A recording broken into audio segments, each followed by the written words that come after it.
everybody, what is up? It is Greywing Ghost here, coming back at you with some more fan fiction. Yay! So, today I'm going to read the final 2 chapters that I have written so far. The story's not over, it's just I've only written 6 chapters so far. So without further ado, let's just jump back into the story. Chapter 5 is called Supernaturals. So this is how my life has come to this. How can I not feel guilty if I shoot him? I cock my pistol and aim it at him. A whimpering comes falling out of the young wolf's mouth. I can tell he doesn't want to hurt me either. It feels like an eternity later before our eyes separate. A loud snarl echoes through my eardrums. I feel the presence of his mate behind me, eyes staring intently at me. Another bullet comes speeding past me, landing steps away from the wolf in front of me. Yelling soon follows as I can faintly make out the shapes of other wolves in the corner of my right eye.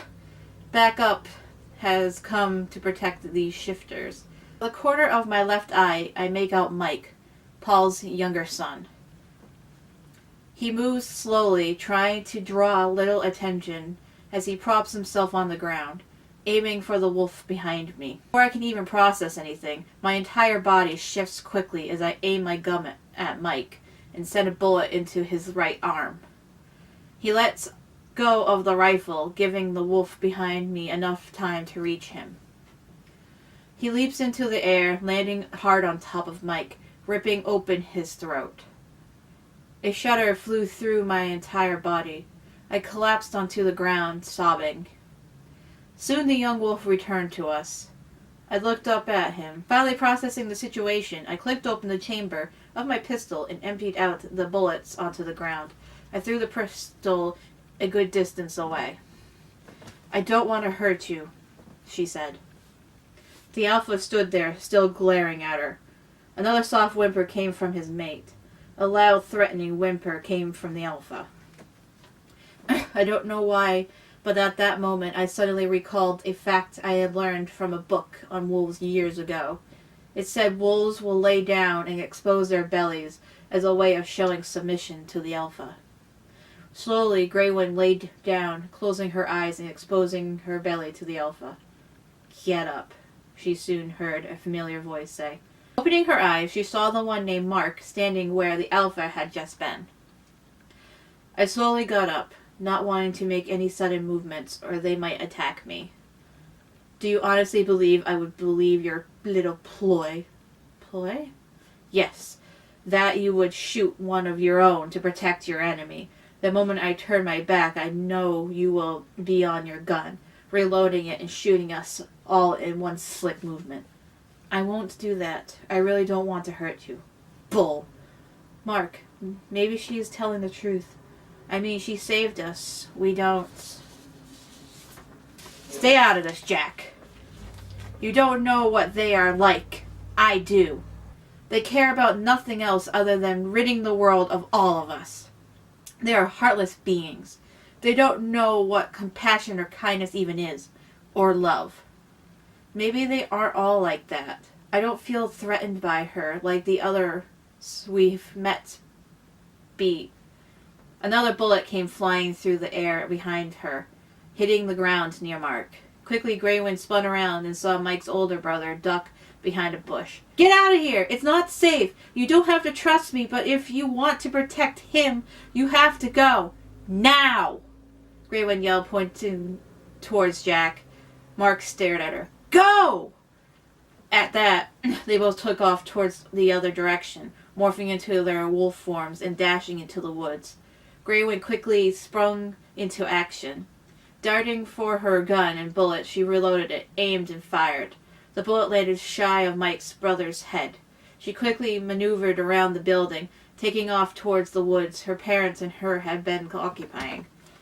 As she came closer to the trees, she could make out a bunch of bodies laying motionless on the ground. Her parents were nowhere to be found. "It's no longer safe here. I have to get out of here. And fast."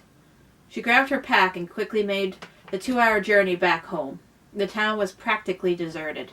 Good, no one can know I am here.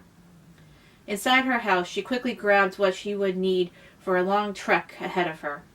Darting back out the door, she turned and looked at her house. This is the last time I will ever look upon this place. I can never come back here again. The news of my betrayal will reach the elders in no time. This place was never really a home. I never fit in with any of it. A single tear fell from her eyes as she turned and darted off into the woods, leaving behind her hunter past. Chapter 6. Wanderer. 2 days have passed, and I feel I am no further away from home than I was at the start. I wish I had more of a clue where I actually was. There was that nice small town I wandered by yesterday. I knew I couldn't stay there. Any minute an expert hunter could show up and harm those in the town while looking for me. I'm a fugitive on the run. I hope Mark and Jack are safe, wherever they may be. Maybe one day I'll actually get to run into them again. As if the heavens themselves heard her thoughts, a wolf suddenly appeared in front of her, its teeth baring in a snarl. Another wolf appeared behind her. Soon she was surrounded by them.